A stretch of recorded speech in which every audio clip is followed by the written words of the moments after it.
we are watching horror movie characters, then I would be. What's in the basket? What's in the basket, you guys? What's in the basket? The only way to find out is by jumping into Twitch live. And you'll find out. And you'll see what's in the basket. Yo, it's spooky season. Halloween's right around not the a corner. cucumber. So we back at it again with more horror movie characters that I know can't stand a foot against me because of my strength and intelligence. No one likes a long opening ceremony, so let's waste no time and get right into round one. I knew it. I knew who was gonna be in it. Terrifier from the movie Terrifier is about Terrifier terrifying and murking random people. One Mexican down. I know his name is Art the Clown, but Terrifier is more fun to say. Now, when looking at him, he looks like your ordinary. Wait, so he really just murders people randomly? Like he don't care? What's the point of this movie then? I thought it was a joke. What is this? Now, when looking at him, he looks like your ordinary killer clown. And he is, but the difference between him and the rest is that he's brutal.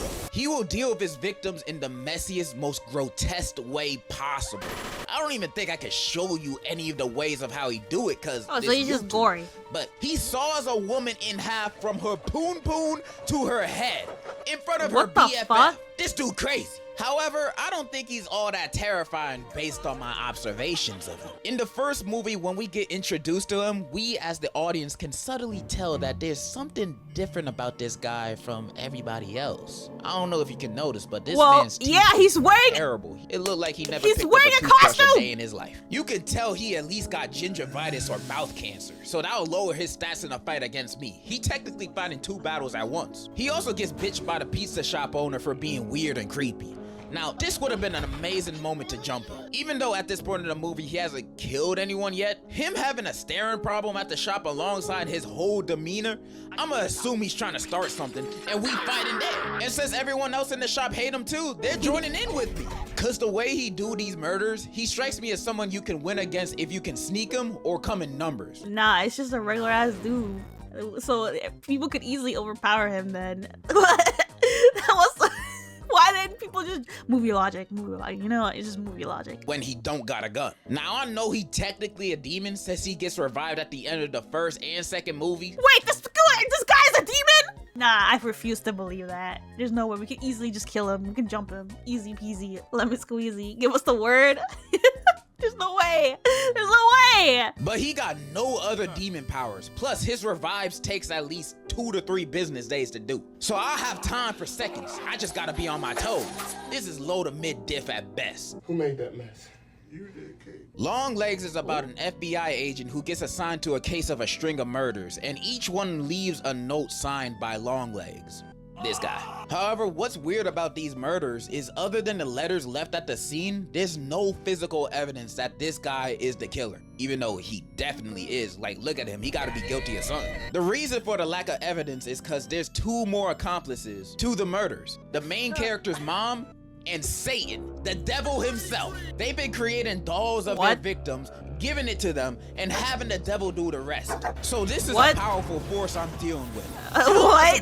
How'd I go from like regular, normal serial case to supernatural? What the whiplash? The whiplash I'm getting with these movies. What the heck is this shit? When they have the literal devil on their side. Well, joke's on them. Cause I deal with the devil every day. Through my struggles, temptations, anger. What? And almost half the time I end up winning because I have God on my side.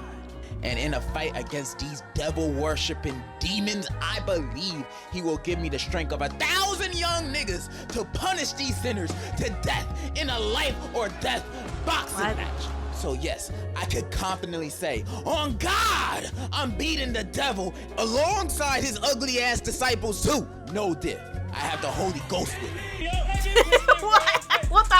That's so random. A Quiet Place takes place in a world where monsters called Death Angels just popped up in New York and started killing people. Oh, we all dead. We all dead. We all dying in that one. I'm sorry, guys. It's Jover. It's Jover. We're all dying in this one. We're not surviving. We're not at all. Not at all. You can't make any sound or noise because these things will find you. So you gotta stay quiet.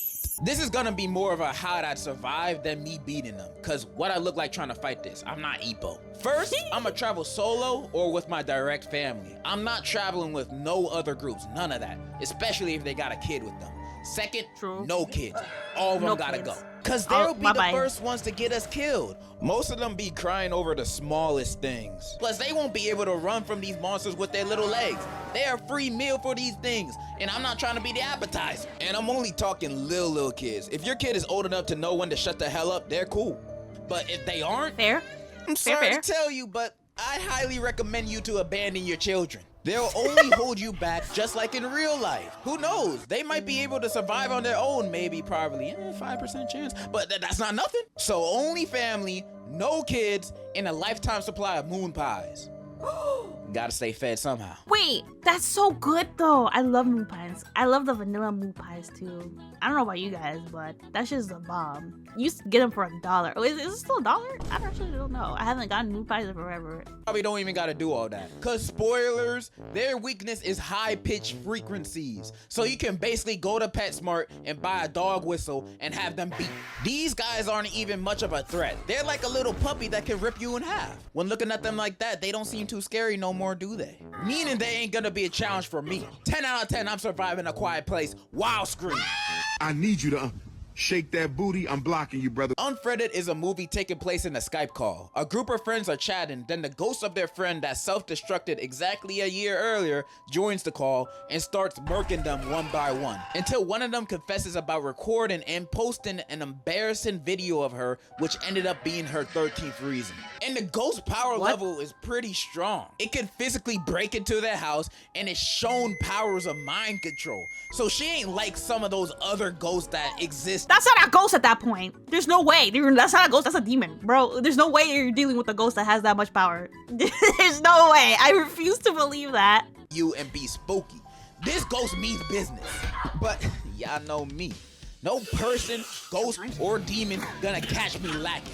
I know I can beat this ghost. The only reason these guys had a hard time with it is because these group of friends are dumber than a sack of potatoes. Although they do try calling the police once and attempt to track the ghost down as if it ain't a ghost, they don't do nothing else to fight against this ghost. They just play along with its death games. And I'm just wondering why none of these guys are leaving. Granted, the ghost said if anyone leaves the call, they die. But they can leave the house without the ghost knowing while staying in call at the same time. Everybody's screaming and distracting on there. Laura ain't gonna notice.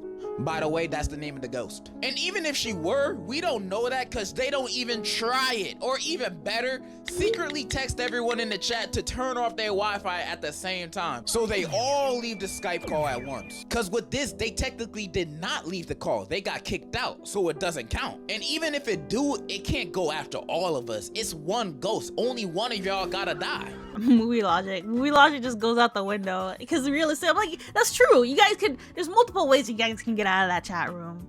I don't know, that movie was not that interesting to me when I watched it. I stopped halfway through. It wasn't that interesting. Or we could do the best option, which is to confess your sins. Cause spoilers, the main girl in the movie was the one that filmed Laura's 13th reason and posted it.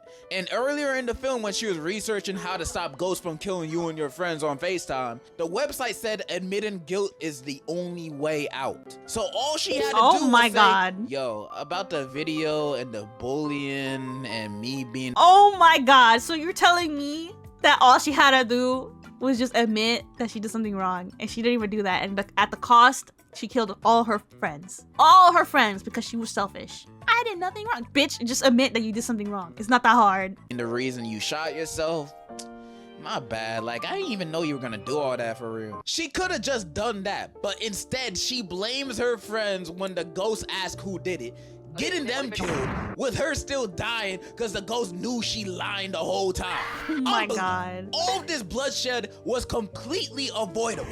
I've listed a few good options to beat this ghost and save your friends' lives at the same time. But you know what this girl does at the end of the movie instead? She goes on chat roulette, begging people to call the police for her. Now, if this is not the dumbest option, I don't know what is. What? Would you have Diego talking to niggas from Timbuktu, begging them, please call the cops? What is this hat? The biggest what? What does that say? The biggest what? The biggest what? The biggest. Please call the cops. A ghost is killing us on FaceTime. Like, why would that idea even cross your mind? These guys are so dumb in the movie. There's no saving them, but they're saving me. I am not dying in this situation, even if these were my group of friends, because I'm going to be in that call confessing and snitching like I just received a Happy Meal at interrogation. I'm all for ride or die, but dying is always the last option for me. And if I don't have to, I ain't going to. This is a low-diff ghost problem. I'm surviving. What was that scene? I never watched a Transformers movie. What the fuck was that? This is a low-diff ghost problem. I'm surviving. Godzilla needs That's another one where we're all dying in. Sorry guys, we're all dying in this one together as well. no introduction, because everyone will know them when their big ass shows up. Some might say they aren't a horror movie character, but I know the Japanese would hate to see this nigga coming, so I'm counting them. Not only do they stand at more than 350 feet, but some of its powers include nuclear breath, nuclear shockwaves, laser beams, telepathy, regeneration, flight, and fight. This thing's stats are all maxed. I'm surprised anybody stood a chance at even damaging this beast. Many people would assume the task of beating Godzilla is an impossible mission. But you know what? They said the same thing to Tom Cruise about his missions, and that guy has like 30 movies proving us wrong. So do I have a plan against Godzilla? Of course I do. Listen and learn. Now, fighting, military weapons, and nukes won't work on it. But you know what would? An Ava. We build a motherfucking Ava suit to beat Godzilla. These things are not only strong, they're crazy fast, or at least fast enough to dodge his lasers and hot-ass breath. Plus, we've seen how crazy the Ava can be when it goes berserk. Against Godzilla, it might have a chance. Now you might ask, how the hell am I gonna get access to an Ava?